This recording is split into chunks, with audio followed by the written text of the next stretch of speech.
Welcome to the Sheltazar Podcast. My name is Jeffrey Eisen. I am a spiritual life coach, channeler of Sheltazar, and an energy intuitive. This podcast is about using spiritual wisdom, insights, principles, and practices to integrate and embody into your life in a practical way. My guests share their story of their spiritual journey, as well as how their spiritual beliefs, insights, and practices have helped them live a better life. Their life stories help others understand and accept life's challenging opportunities for learning, expansion, and growth. The Sheltazar Podcast is all about integrating spiritual wisdom into your life in a practical way. And my guest today on the Jeffrey Eisen podcast is Helen Xenidis from Toronto, Ontario. I've had the pleasure of knowing and working with Helen for a number of months now, and I'm really excited to have her on the show today. Welcome, Helen. Hi, Jeffrey. Thanks for having me. Yeah, my pleasure. Why don't we start by telling the listeners a little bit about your personal history and your spiritual journey? Okay. Well, I had what I like to call my awakening. I was 44 years old. It was a Saturday afternoon. I was laying on the couch and I was, taking a nap. I was in and out of a nap and I heard this voice that literally said, Helen, if you don't change the way you're living, you're going to die. I sat up so quickly because I'm like, who said that? There was nobody there. It was just me. And then again, I heard it, Helen, if you don't change the way you're living, you're going to die. And it was like, I didn't really know what it meant at the time, but I knew it was an important message I was getting. And I'd never heard, or I was never aware of having heard this voice before. So it really got my attention, and it really started the next decade of my life in motion, in really trying to discover who I was. Prior to that, looking back, why do you think that voice came to you with that rather stark warning? I was 44, and up until that moment, I really had coasted through my life. And there were expectations of who I was supposed to be, put on me by my family, by society, by my teachers, by everybody. I was supposed to grow up. I was supposed to be this good little Greek girl and grow up and, go to school, get a good job, marry a Greek boy, have Greek babies, go to church every Sunday and Greece every summer. And that was the plan. But I never really fit into the plan. And I was so busy worrying about disappointing my family and not fitting into the plan that I never really stopped and said, hey, who are you and what do you want in your life? And so that wake-up call, do you think, was telling you to start looking at who you were and what you wanted in life? Exactly. It was it was that call that's like, it's time to start living your life. And it was such a lesson to understand that there was nothing ever fundamentally wrong with who I was. There was nothing wrong with me. I just didn't fit the expectations that other people had. Mm-hmm. So interesting.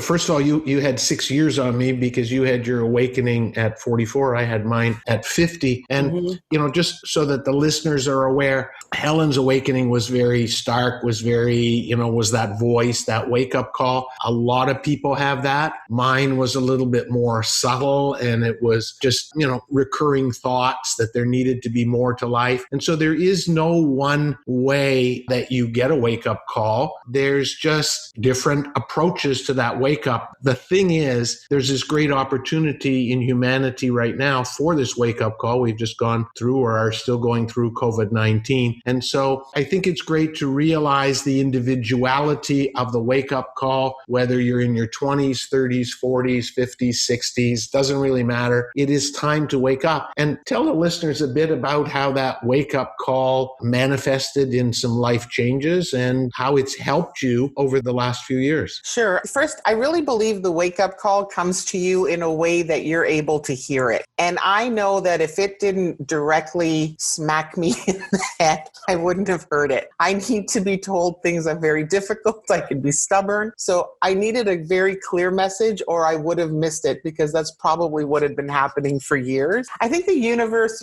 God, spirit, source, the universe, however anyone identifies with it, I think it really comes to you knowing how we need to hear our messages so that we can listen. Brilliant. That's brilliant. Excellent. Thanks Thanks for that insight. Hopefully we'll help the listeners, because sometimes you sort of look at somebody else's wake-up call and you say, well, why didn't I get one? And I had never thought about it that way. So thank you for bringing that to my attention. I think you're right. I think if I would have got the call that you got, it would have scared the hell out of me, and I may not have embarked on my journey. I needed something a little bit softer and more reoccurring. You needed a little bit of, kick in the pants. And so I agree that, thank you for sharing that brilliant insight that the universe brings us the messages in the way that we are most suited to receive them. Okay. So when I got my message, I really didn't know what it meant. And I went to the surface, most easy thing that I could think it meant, which was, oh, you better lose weight. It's telling you literally that if you don't lose weight, you're going to die, and as a woman, overweight woman, that's sort of a common theme that we think about all the time. So I started to do that. And then that wasn't it though. That was never the message. And I realized it kept coming at me. Okay. So first thing was, it was like, okay, what does it mean? What do you want to do? And I was like, well, I want to take a writing class. So I took a writing class at Ryerson, and I went to this class, and I'll never forget it because I walked into this classroom, nice people. The first week was amazing. We went around the circle and introduced ourselves. We were sent home to write a story. The next week, we all came back to share our stories. And as people started reading their stories, I realized I was so out of my league here because I could not write the way these people wrote. And when it came my turn to share my story, I felt like a third grader, and I read it out loud. I read it out loud despite all the fear that I had around sharing it. And we all knew it wasn't up to par with what they had written, but I got honestly critiqued like everybody else, and I kept going back. And that was my first great lesson in understanding that it was okay to not be perfect. It was okay to want to learn something new. And it was okay to show people that you didn't know and you wanted to learn. And it led me in so many directions. I took photography courses. I took improv courses. I took comedy courses. And then I started listening. I just really started listening. And then it took me traveling. So, I guess my biggest story is when I finally gave myself permission to go to Africa. I was 49 years old. And as a Greek girl, I felt like I was supposed to want to go to Greece every summer. And that was never my thing. And my 50th birthday was approaching. I was like, okay, what should I do? And it was like, go to Paris. Everybody wants to go to Paris. And I'm like, I don't want to go to Paris. And it took me a few attempts to realize I'm not going to Paris. And that voice was like, go to Africa. I'm like, okay. And I booked my flight and my trip, and I went to South Africa, and I got off the plane and I cried as soon as it landed. And I happened to also be there when Mandela passed away 3 or 4 days into my trip. But that trip meant, to some people it's okay, you went on a trip, great. For me, it was, you went on a trip that you've wanted to go on your whole life and never gave yourself permission to go on because it didn't fit in with who you thought you were supposed to be. So it was huge. Interesting. What advice would you give to the listeners that don't feel they're fully living their life like you did? And obviously it requires an awareness, but I think we're, with the stirring up of COVID-19, a lot of people are more aware. I love the fact that what you said is you went out and you took courses and took trips. What advice would you give people who are a little bit cautious in terms of finding their authentic self and fully living life to the fullest? So the very first thing I would tell anybody is to not be afraid to listen the voice that's coming up in them, to not be afraid of what their intuition is telling them, to not brush it off like whatever, to just quietly, calmly listen to it and ask it questions. Ask questions. You don't have, it may not come with an answer right away, just like my big, if you don't change the way you're living, you're going to die. It's taken me a decade on a journey to fulfill the understanding of those words. So it doesn't have to be big. Don't be afraid of what you're hearing intuitively. Listen to it, ask questions, and not everything has to be big. There could be an unsettled, restless feeling in the way you're living your life. I often say, for couples, you may not feel satisfied in some ways. That doesn't mean we're going to get divorced or you have to leave your spouse. It means you need to listen and ask yourself, what is it that's making me unhappy or uncomfortable or unsettled? Maybe you just need someone to tweak one little thing that would change your world. Or maybe yourself, maybe there's a secret passion you always had to be a dancer and you never fulfilled it. That doesn't mean you can't go out and take a dance lesson that might fulfill that part of you that wanted that. So just be willing to listen and ask questions and understand that it's not always something huge that comes with it, and that change can begin with really, really small steps. Excellent advice. And I just want to say, because I do know Helen, and she is extremely intuitive. She's got a great connection to the invisible world and really channels tremendous wisdom through her. And so thank you for that advice. That certainly resonates with me. Realizing often we think that if we're going to be communicating with this magnanimous force, that what we're going to get is these big thunderous revelations. And you're absolutely right. It comes in, I like to refer to it as a treasure hunt. They give you, that's great. Yeah, they give you dribs and drabs, and the key is to follow it. So listening is important. Helen, a lot of people ask me this question, so I'm going to ask you, how do you know the difference between what is coming from your mind and what is coming from your intuition? Well, when I first learned the difference, I also finally understood the difference between being spontaneous and impulsive, because I thought that I had to give up my spontaneity, but I never did. I just had to let go of impulsive behaviors. Anything that's impulsive and rushed and demanding that I do it now, and it's maybe even frantic at times, or that's definitely coming from my brain. We've also learned, Jeffrey will confirm what I'm saying, when it comes from my brain, it's also very combative for myself. It's self-centered. It's not peaceful. There's so many words I could use. But when it comes from an intuition from my body, it's calm, it's peaceful, it can be spontaneous, but it's still calm. And it's just the feeling. The feeling is different. I feel when it comes from my intuitive place. When something just feels right, that comes from my intuition. I don't think right. You know what I mean? Like, it's a feeling. Brilliant. Couldn't have answered it better. You did a better job than I could have answering it. And thank you for that. And I hope the listeners are tapping into that. Often we think the difference is going to be some logical difference between whether it comes from the mind or it comes from the intuition. But Helen is like bang on. It is a feeling. It just feels different. And I love spontaneous versus impulsive. That's so beautiful, because it's a little bit difficult and subtle sometimes to know, is that an impulse I'm getting, or is that a spontaneity that I'm getting? And so it is the feeling that is important, which, by the way, why I am such a big fan of connecting to our feelings. A lot of people today in today's world honor the mind. And if you listen to what you were taught, that the mind is the way to excel and to get ahead in the world, then often you disconnect from your feelings. And as Helen just pointed out, if you've disconnected from your feelings, how are you going to know whether that very powerful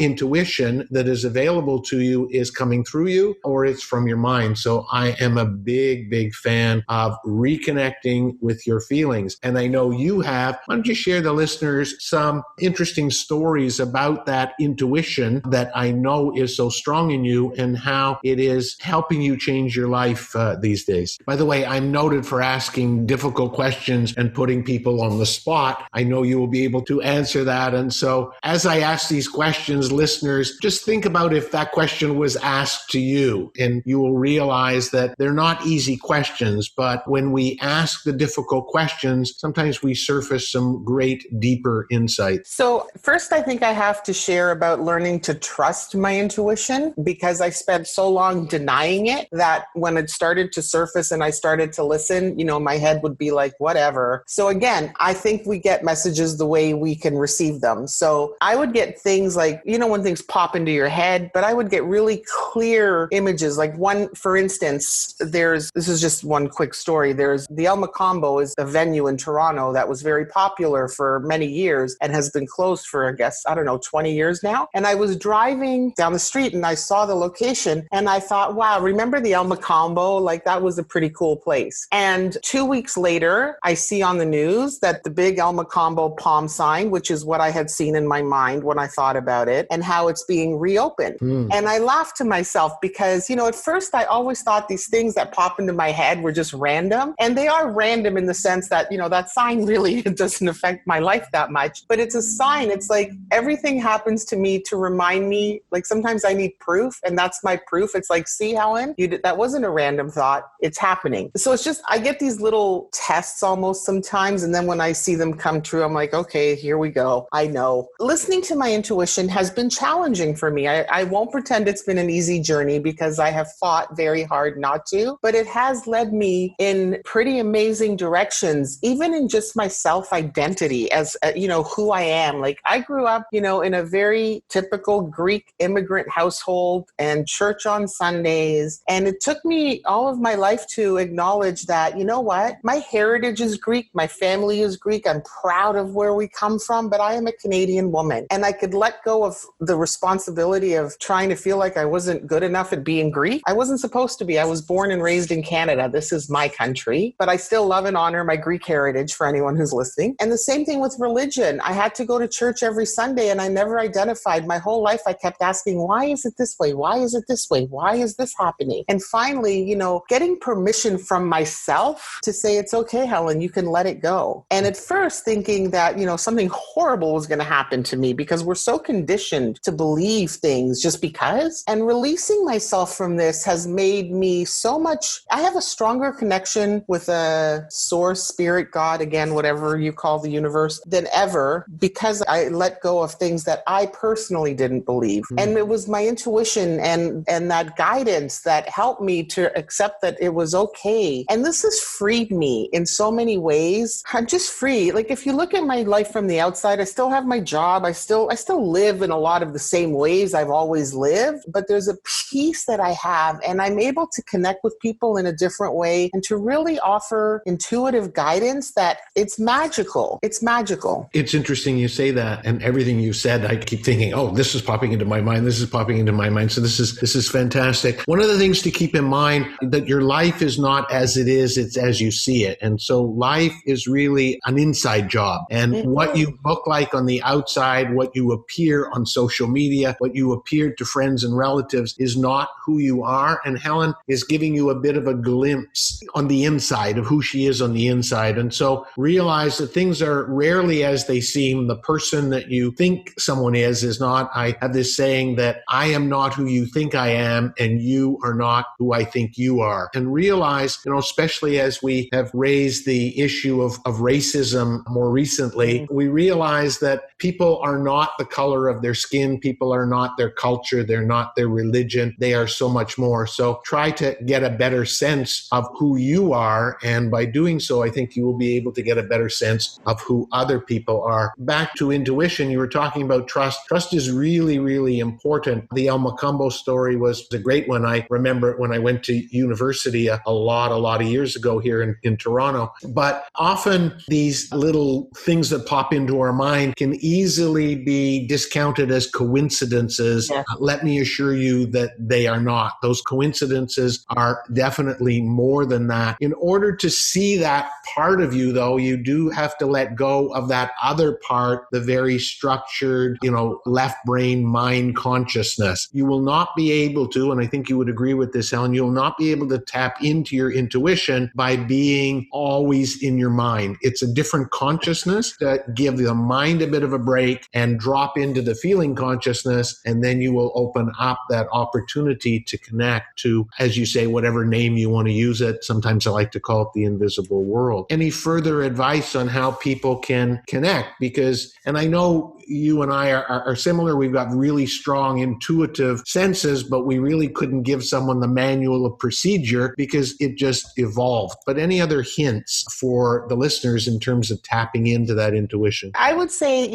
if for, I guess, beginners, one thing I would say is it's true. Anytime something happens and you think it's a coincidence, I want you to really pay attention to what happened and consider that it wasn't a coincidence. Anytime something happens and you say, wow, that was lucky, I ask you to also stop and question what happened and look at what happened, and maybe it wasn't luck, maybe it was intended. We write off these things so quickly as coincidence and luck, and they're not. That's one thing. It's about really being open to seeing things in a different way. And again, my big one is when you hear that intuitive voice, just even at the very beginning, just start to listen to the voice, to how it sounds, to how it feels, even if you do nothing about it. Just be willing to be open to hearing it and getting to know it a little bit. And then as you trust it, be more willing to ask a question of yourself. When you have that feeling to do something or think something, ask yourself, why am I feeling this? How does it feel? What might I do with it? And then you'll slowly start to develop a relationship with your intuition.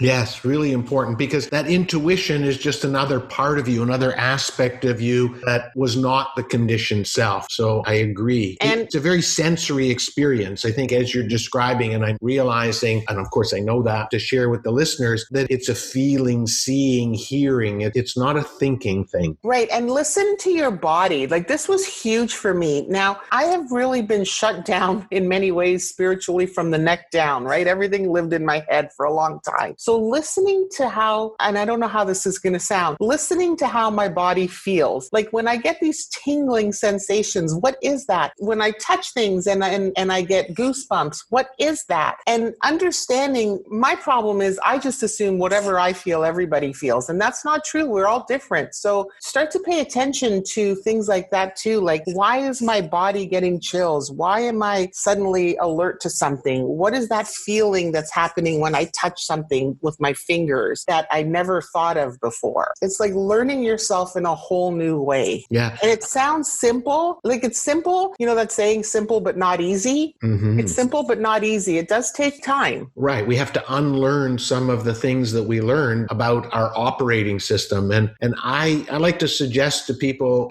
in exercises to try and get in touch with their intuition, tap into that spontaneity. Take some time. If you have a weekend, you have nothing planned, then take a half a day and just follow your intuition, your guidance, your spontaneity without a plan. When you go to a restaurant, instead of reading the whole menu, just glance intuitively to one part of it and put your finger down and say, that's what I'm going to try today. So get out of the patterns, the rigid patterns the mind makes us often stick to, and just sort of let loose. I love that spontaneity thing, if you feel like going for a walk. And it's so interesting. If you exercise that intuition, you will start to recognize it as intuition. Often I'm sitting at my desk and all of a sudden I get a sense, go here, go look out the window, or go do this. So often, in the past I would ignore it, and now I don't. And it often leads me to amazing miracles. So it is possible to use that intuition to better your life decision. Agreed. I've intuitively booked the last few trips I've been on where I'll be Googling different places to go. And it started with South Africa and after that. And I'll be Googling different places that I might want to go. And then for a few weeks, and then suddenly something will pop up and it'll, popped up and said, go to India. So I'm like, okay. And next thing you knew, instead of all these other countries I'd been considering, I went to India. And I've done that a few times and it's proven to be amazing every time. Helen, do you find, what's the advice to the listeners in terms of turning on that intuition? Is it a switch? How do we get in touch with that intuition in the middle of a busy day? The kids, the spouse, the job, the hustle and bustle of your life. Do you just sort of close your eyes and say, come to me, intuition? Share with the listeners a bit about how you tap into your intuition. I'm trying to think more how it's breathe. Honestly, the first word that comes to mind is breathe into it. Because I find when I take a deep breath, it takes me into my body, and that really helps me to tap into my body. So if that's the simplest thing I could say, is take a deep breath, because that'll help you tap into your body, and that's where your intuition lives. That's the easiest. So now I'm going to put you on the spot, and you can, and I'm going to ask you to tap into that intuition and bring a message that is in the highest good of yourself and all concerned to all of the listeners. Demonstrate to us how we can let go, because here we are recording. We're a little bit left brain, but what's a message you've got for the listeners? Don't be afraid to be who you are. We live in a world where everyone is always trying to keep up with the Joneses and watches what other people are doing and acting. And what we're not realizing is that a lot of these people are also feeling things that they're ignoring while they're following what everybody else is doing. We're such individuals, and we've been conditioned to believe that we all have to behave and act and be a certain way to fit into society. And it's just not true. Be who you are. Like, I have friends who they think I'm brave and courageous, and they're like, I can't believe you did this and you're trying this. And I don't do anything crazy or wild.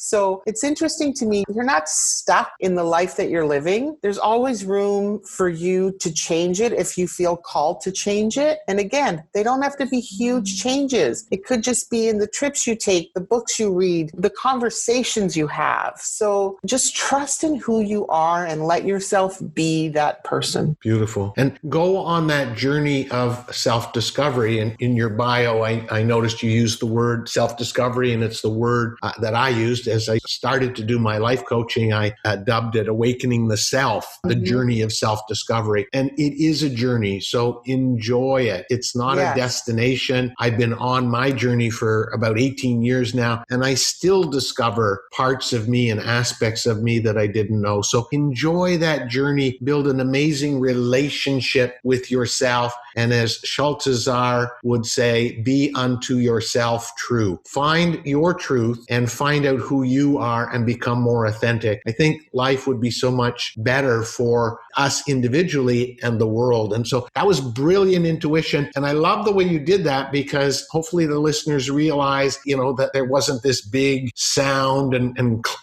thunder and you changed your voice. That intuition is just a part of you that is often hidden. And you have done a fabulous job connecting to that part of you and giving it a voice. So I am glad I put you on the spot, because it really showed people that it's there available to all of us. Just tap into it and let it speak. Yeah, thank you. Yeah, excellent. Helen, thank you so much for being on the show. Is there anything, I know, as you say that, you've got your career, but you've got this other part of you. And I would love to suggest to people, if you want to connect with Helen, she's available to chat with you and help you along that journey, that awakening journey that she has been on. Your email address will be in the bio. Anything you want to say in closing? I'm really grateful that we had this chance to have this chat, and I'm honored that you asked me. And yeah, I'm open to have a conversation with anybody. If anything I've said resonates with you, please feel free to get in touch with me. You can add me on Facebook, Instagram. I'll give Jeffrey my email address for you. And I have a short video that also is a story I shared at a competition that pretty much outlines my journey in 5 minutes or less. So I'll share that as well if you're interested. Excellent. And